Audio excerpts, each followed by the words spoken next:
Selamat siang adik-adik. Selamat siang, Kakak. Terima kasih adik-adik telah meluangkan waktunya untuk hadir pada proses bimbingan kelompok kita pada siang hari ini. Jadi sebelum kita memulai kegiatan kita awali dengan doa. Mungkin dari adik-adik bisa memimpin kita dalam doa. Baik, saya akan memimpin kita dalam doa pada sore hari ini. Marilah kita semua berdoa, mulai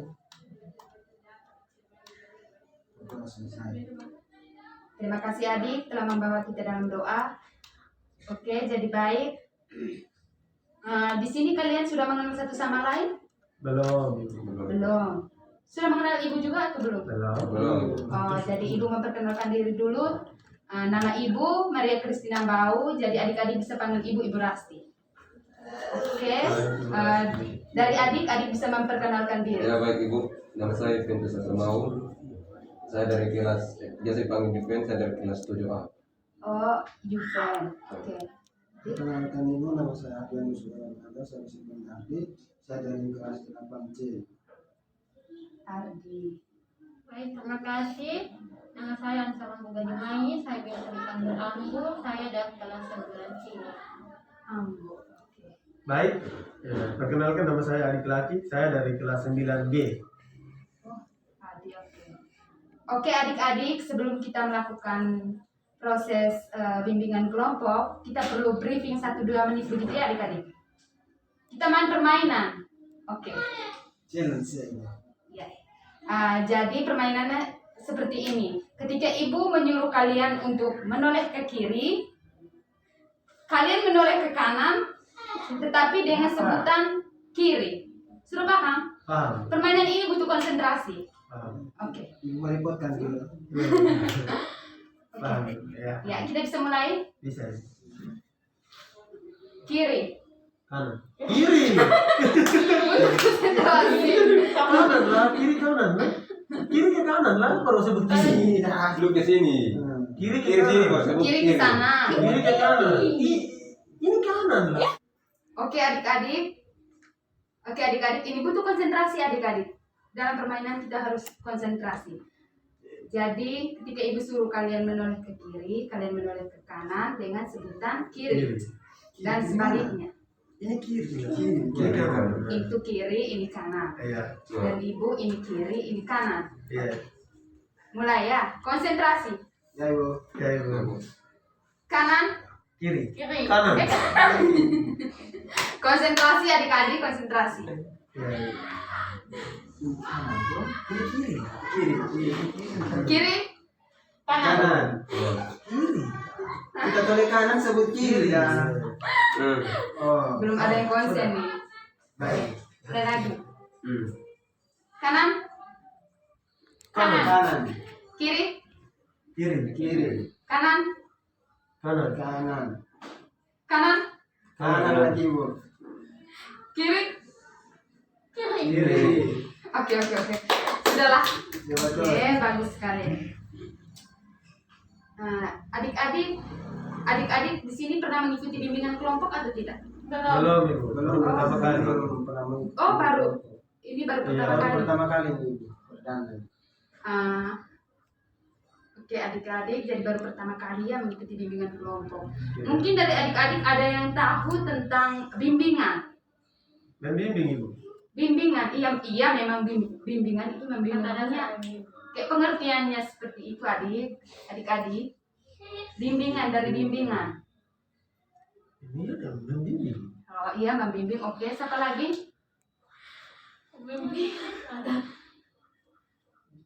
Pengertian bimbingan ya membimbing, menuntun, mengarahkan. Membimbing adalah ini. Membina juga satu. Bina, Apa? menasihat, Oke, bagus. Membantu konseli untuk mengembangkan dirinya dan apa? Untuk mengenali dirinya.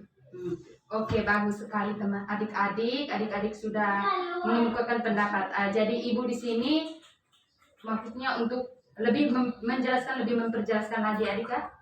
Oke, jadi bimbingan yang dimaksud dengan bimbingan itu merupakan pemberian bantuan kepada seseorang dalam proses konseling pemberian bimbingan bisa disebut orang, maksudnya orang yang memberikan bimbingan bisa disebut konselor, dan orang yang menerima bimbingan bisa disebut konseli. Nah, jadi di mana seorang konselor memberikan bimbingan kepada konseli agar konseli dapat mengetahui jati dirinya dan juga dia bisa tahu kelemahan dan kelebihan pada dirinya serta dia dapat berinteraksi dengan lingkungan sekitar. Oke. Nah, itu yang dimaksud dengan bimbingan. Sekarang kelompok nih, adik-adik. Mungkin ada yang tahu tentang kelompok.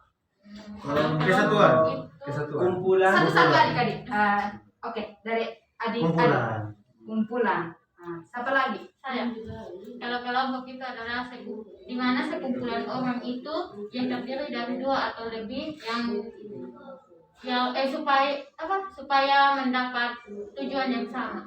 Oke, bagus. Adik.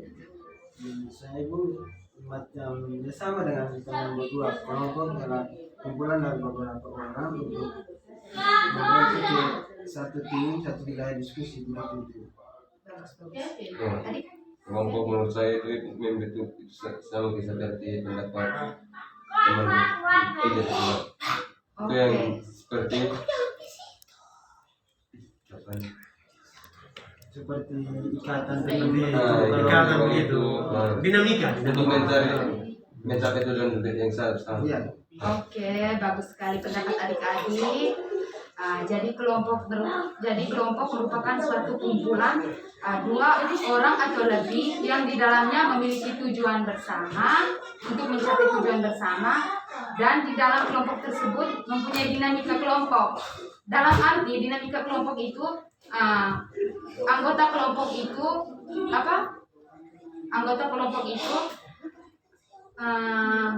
mampu melontarkan pendapat, memberi saran, pokoknya saling menerima lah satu sama lain. Oke adik-adik, itu yang dimaksud dengan kelompok. Nah, sekarang kita gabungkan dari bimbingan dengan kelompok, kita satukan pengertian bimbingan kelompok. Siapa? Oke adik. Bimbingan kelompok adalah proses memberikan bantuan kepada sekelompok orang atau kumpulan orang untuk memberikan bantuan. Ya, bagus. Siapa lagi? Sama rambut.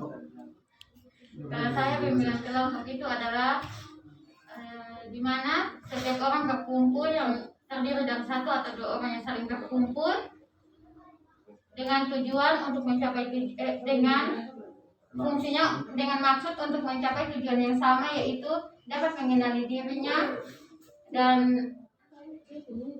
Lingkungan sekitar. Dengan dengan satu tujuan membahas sesuatu yang Bagus sekali. luas. Nah, mungkin dari adik masih ada? Kalau menurut saya sama dengan teman berdua karena kelompok kan kumpulan teman sepergaulan begitu. Jadi bimbingan kelompok itu ya bimbingan yang dilakukan kepada orang-orang atau teman sepergaulan atau yang sedang kita lakukan ini itu disebut bimbingan kelompok. Oke, ini adik ada pendapat? Bimbingan kelompok kayak ibu. Nah, Menurut saya bimbingan kelompok itu ya perkumpulan orang-orang yang lebih dari 2 untuk mencari atau menemukan solusi untuk mencapai tujuan yang satu. oke, bagus sekali pendapat adik-adik semua. Jadi ibu menyimpulkan dari pendapat kalian ya. Jadi bimbingan kelompok itu adalah suatu teknik yang berusaha membantu individu agar dapat mencapai perkembangan secara optimal sesuai dengan bakat, minat, dan kemampuannya dengan memanfaatkan dinamika kelompok. Artinya, semua peserta dalam kegiatan kelompok saling berinteraksi, mengeluarkan pendapat, menanggapi, memberi saran. Jadi, di dalam satu kelompok itu kita perlu adanya seorang pemimpin kelompok. Oke adik-adik, kita sekarang masuk pada topik kita ya. Topik kita pada sore hari ini yaitu dampak pacaran pada remaja. Jadi ibu mau tanya, di sini adik-adik ini pasti sudah punya pacar semua. Belum. Belum. Jomblo ini. Jomblo semua. Kita tidak Coba laku. saya mau ibu. Ibu tidak percaya muka adik-adik ini pasti sudah punya pacar. Kita masih mau fokus sekolah dulu. Ibu. Oh, bagus. Oke. Ini tahun berdua ada hubungan saudara. Saudara ini. Masih saudara. Oke, adik-adik. Mungkin adik-adik ketahui apa yang adik-adik ketahui dari pacaran, pengertian pacaran begitu adik-adik. Dua orang saling menyatu dalam cinta. Bagus. Dua insan yang Saling saling menyatu.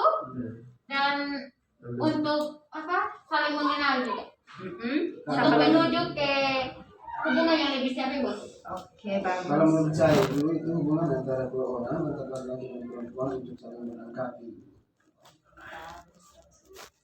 Adik? Pasal pertigaan. Oke, jadi Ibu mau memperjelaskan lagi dari pendapat kalian. Jadi pacaran itu adalah proses perkenalan antara dua orang insan manusia yang berusaha mencari kecocokan menuju kehidupan kekeluargaan. Dalam arti kekeluargaan itu ya menuju pernikahan. Oke. Nah, kira-kira dampak dari pacaran itu seperti apa adik-adik? Positif atau negatif? Dampak negatifnya, dampak negatif adik. Dampak Buruk. Dapat buruk. Positif yang baik. kalau dampak Ya, kalau dampak buruk itu dapat mengganggu. Kalau itu orang yang pacaran itu dia pelajar atau dia mahasiswa begitu bisa mengganggu dia punya konsentrasi. Itu dampak buruknya. Kalau yang dampak baiknya itu bisa saling melengkapi dalam pelajaran. Dan tadi ibu ada bilang kalau pacaran itu adalah salah satu tingkatan jenjang untuk menuju ke pernikahan. Iya. Jadi kalau anak SD pacaran itu maksudnya bagaimana itu? Iya, Ibu. Kan sekarang kan zaman ini kan sudah berubah Ibu. Anak SD saja sudah bisa sayang-sayang. Ada loh ibu, saya lihat di Facebook anak SD panggil papi mami. Betul Ibu. Itu bagaimana sudah Ibu? Itu menuju pernikahan atau bagaimana? Tidaklah, kalau itu kan anak SD belum mengerti tentang pacaran. Ya mereka pasti pacaran. Cinta monyet begitu. Iya, cinta monyet Oh, lah. Pacaran cinta monyet. Kalau pacaran yang untuk melihat ke jenjang yang lebih serius itu tuh pacaran yang sudah dewasa kayak sudah kuliah begitu adik. Oh. Tapi Kalau untuk anak SMP jangan dulu pikir yang Tidak paham. untuk berkeluarga begitu adik. Ya. Kayak kan dari perkembangan zaman juga nih sekarang kan anak SMP juga sudah berkeluarga gitu. Nah, Iya kan di Facebook Memang. banyak anak SMP sudah berkeluarga. Iya memang. di Instagram ada viral kawan, ada anak SD yang karena pacaran panggil papi mami hamil. Jadi anak SD. Iya, itu karena kurang disiplin dari orang tua. Oh, kurang bimbingan dari orang tua begitu. Kurang bimbingan dari orang tua, dari guru. dan mungkin definisi pacaran yang sesungguhnya itu memang itu sudah tuh jadi Ya, jadi adik-adik sudah tahu tuh dampak negatif dan positif dari pacaran. Jadi kalau pacaran itu tuh harus tahu membedakan mana yang baik, mana yang buruk. Harus bisa menahan nafsu kita. Ya. Oke. Ingat kawannya. Ingat Nah, berhubungan waktu kita juga sudah mau larut malam, adik-adik. Ibu juga ada rapat. Jadi minta maaf sekali untuk pertemuan kita pada sore hari ini cukup sampai di sini dulu ya adik-adik. Baik. Nanti lain kali jika adik-adik ingin bimbingan kelompok, Ibu dengan senang hati untuk meluangkan waktu memberikan bimbingan kepada adik-adik. Baik. Oke. Baik ibu, terima kasih. Terima kasih Oke, banyak. adik-adik, sebelumnya itu saya minta satu orang untuk memimpin kita dalam doa. Untuk Baik. menutup Nah, diskusi. sebelum kita menutup diskusi ini, mari kita berdoa. Berdoa menurut ajaran dan keyakinan kita masing-masing. Berdoa dimulai. Berdoa selesai. Terima kasih. Selamat sore semuanya. Selamat sore, Bu.